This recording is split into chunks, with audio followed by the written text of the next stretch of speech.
kung saan man lugar sa buong Pilipinas. Ito ang aking unang video sa aking YouTube channel. Naway suportahan niyo ko hanggang sa dulo.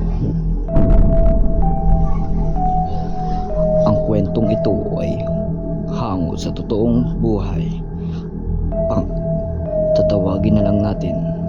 Tatawagin na lang natin ito sa Bantay Pader. Sa pader ng bahay ni Lira sa bayan ng San Felipe. May isang lumang bahay na ilang buwan nang nakatiwangwang. Dito lumapit ang mga mag-inang si Lira at ang kanyang anak na si Miko. Matapos nilang iwan ang syudad, tahimik, mura ang renta, pero may isang kondisyon ang may-ari. Sabi ng may-ari, huwag na huwag mong tatakpan ang lumang pader sa likod ng bahay. Hindi iyon binigyang pansin ni Lira. Pader lang naman yun. Ano naman masama? Sabi ni Lira. Unang gabi pa lamang nila, napansin na ni Lira na may parang humahaplos sa dingding. Mga munting kuluskos, tapos biglang pagkawala ng lamig ng hangin. Ngunit inisip niyang baka dahil sa pagod lang siya. Ngunit si Miko, iba ang nakita. Mama, may nakasilip sa butas ng pader. Napatigil si Lira. Ha? Sino? Tanong niya. Hindi tao. Ma, itim yung mata. Wala siyang ilong tapos nakangiti. Kinilabutan si Lira pero hindi niya ipinahalata. Kinabukasan, habang nakagwawali sa bakuran, napansin niya sa pader sa likod ng bahay, lumang-luma. May mga ukit ng simbolo, parang mga mata. Maraming mata. At sa ibabang bahagi ng pader, nakaukit ang salitang Bantay. Pagbalik niya sa loob ng bahay, nakita niya si Miko na nakatingin sa bintana. Ma, kinakausap niya ako. Sino? Sabi ni Lira.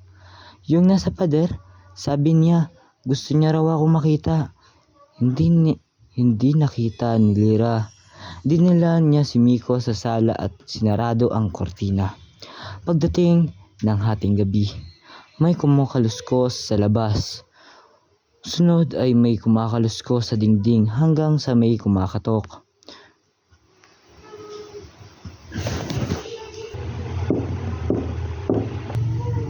Napahigpit ng yakap si Lira sa anak.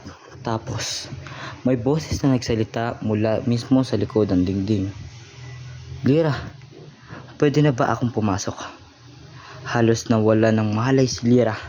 Matapos hindi niya alam kung paano nalaman nila lang ang kanyang pangalan. Lumakas ang kaluskos, lumakas ang paulit-ulit, hanggang sa parabang may gumagapang sa sahig. Nang lumingon siya sa bintana, nakita niya doon sa butas ng pader, may dalawang mata na itim, walang puti at nakangiti. Ngunit sa pinakakilabot, hindi niya nakatingin kay Lira. Nakatingin siya sa likod ni Lira. Dahan-dahan siya lumingon. At doon niya nakita si Miko na nakangiti rin. Maitim ang mata. Parang hinahawakan siya ng nilalang sa pader. At sabay na bumulong ang magkakaibang tinig. Isa kay Miko, isa mula sa pader. Salamat, nakalabas na ako. At mula noon, walang nang nakakita kay Lira at Miko.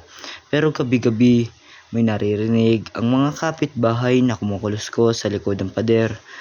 At minsan, may nakasilip na nakangiti.